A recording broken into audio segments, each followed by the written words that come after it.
Israel और फिलिस्तीन ये दुश्मनी कोई आज की नहीं है, लगभग 70 सालों से भी पुरानी है। ये पूरा विवाद जमीन और मजहब से जुड़ा हुआ है। दरअसल आज इजराइल जहां बसा है वहां पहले सिर्फ फिलिस्तीन हुआ करता था, लेकिन 19वीं और 20वीं सदी में जब यूरोप में हिटलर द्वारा यहूदियों पर किए गए अत्याचार बढ़ने लगे, तब यहूदी भागकर अरब देशों की ओर आने लगे। देखते ही देखते यहाँ यहूदियों की संख्या बढ़ती चली गई और वो अपने लिए एक अलग देश की मांग करने लगे और संयुक्त राष्ट्र ने उनकी मांग को स्वीकार करते हुए फिलिस्तीन को 3 हिस्सों में बांट दिया।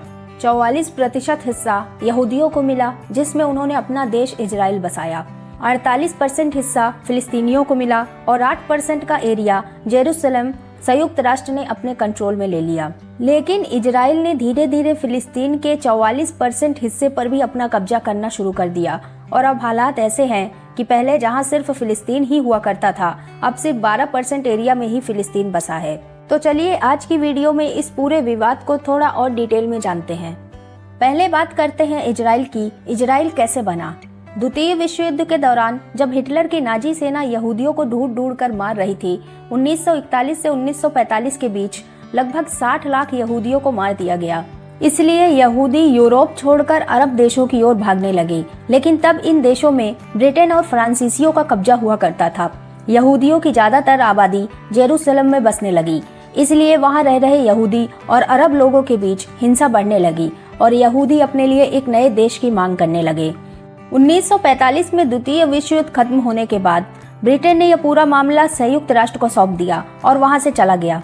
इसका परिणाम ये हुआ कि 1947 में संयुक्त राष्ट्र ने फिलिस्तीन को 3 हिस्सों में बांट दिया और 14 मई 1948 को इजराइल एक अलग देश बन गया, जो कि यहूदियों का एकमात्र और पहला देश था। लेकिन अरब देशों को ये स्वीकार नहीं था। उन्होंने इजराइल पर हमला कर दिया, लेकिन इजराइल युद्ध जीत गया। 1948 का युद्ध हो या 1967 का या फिर 1973 का अरब इजराइल युद्ध, हर युद्ध में जीत इजराइल की ही हुई है और हर युद्ध के साथ इजराइल फिलिस्तीन के और हिस्सों पर अपना कब्जा करता गया है। अब हालात ऐसे हो गए हैं कि जहां पहले पूरा फिलिस्तीन हुआ करता था, वो अब 12% तक ही सीमित रह गया है और बाकी पूरे क्षेत्र में इजराइल ने कब्जा कर लिया है। बात करें फिलिस्तीन की तो 1947 में संयुक्त राष्ट्र के फैसले के बाद फिलिस्तीन को 2 हिस्सों में बांट दिया गया। पहला, जो इजराइल की पूर्वी सीमा पर है, उसे वेस्ट बैंक कहा जाता है। दूसरा गाजा पट्टी, जो इजराइल की दक्षिणी पश्चिमी सीमा पर है। लेकिन 1948 के इजराइल अरब युद्ध के बाद वेस्ट बैंक पर जॉर्डन और गाजा पट्टी पर मिस्र ने अपना कंट्रोल कर लिया था। वेस्ट बैंक की बात करें तो यहाँ लगभग 30 लाख फिलिस्तीनी अरब रहते हैं और जेरूसलम इसी के अंदर आता है और असली विवाद की जड़ भी यहीं से है। दरअसल जेरूसलम ईसाइयों, यहूदियों और मुस्लिमों तीनों ही धर्मों के लिए बहुत ही पवित्र स्थान है। ईसाइयों के मुताबिक ईसा मसीह को इसी शहर में सूली पर चढ़ाया गया था। यहूदियों का कहना है कि उनका मूल स्थान यहीं से है और उनका फर्स्ट और सेकंड टेम्पल भी यहीं था, जिसे बाद में तुड़वाकर वहां मस्जिद बनवा दी गई। और मुस्लिमों के मुताबिक पैगंबर मोहम्मद यहीं से जन्नत गए थे और मुस्लिमों का तीसरा सबसे पवित्र स्थान अल अक्सा मस्जिद भी यहीं है। लेकिन 1967 के युद्ध में इजराइल ने जेरूसलम पर भी अपना कब्जा कर लिया। वेस्ट बैंक के लोगों की बात करें तो उनके पास ना तो हथियार है, ना ही आर्मी, एयरफोर्स, नेवी, क्योंकि इन पर इजराइल ने अपना कंट्रोल कर रखा है।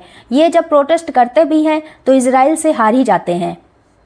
फिलिस्तीन का दूसरा हिस्सा गाजा पट्टी, इजराइल में जो भी हमले किए जाते हैं सब यहीं से होते हैं। 1987 में यहाँ मुस्लिम कट्टरपंथियों ने हमास नाम के संगठन की शुरुआत की। हमास का मतलब इस्लामिक रेजिस्टेंस मूवमेंट, और इनका उद्देश्य है फिलिस्तीन को इजराइल से आज़ाद कराना और इसे एक इस्लामिक स्टेट बनाना।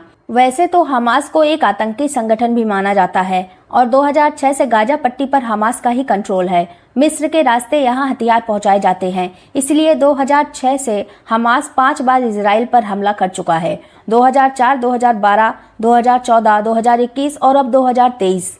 लेकिन इजराइल ने भी इन हमलों का हमेशा मुंह तोड़ जवाब दिया है। पिछले 1 दशक में ये इजराइल पर सबसे बड़ा हमला है। हमास ने 7 अक्टूबर 2023 को इजराइल पर 5000 रॉकेट्स गिराए और इस ऑपरेशन को हमास ने अल अक्सा स्टॉर्म नाम दिया है, जो कि अल अक्सा मस्जिद के नाम पर है और यह जेरूसलम में है, जो कि अभी भी इजराइल के कब्जे में है। इस पूरे मामले में आपकी क्या राय है, कमेंट में ज़रूर बताएं।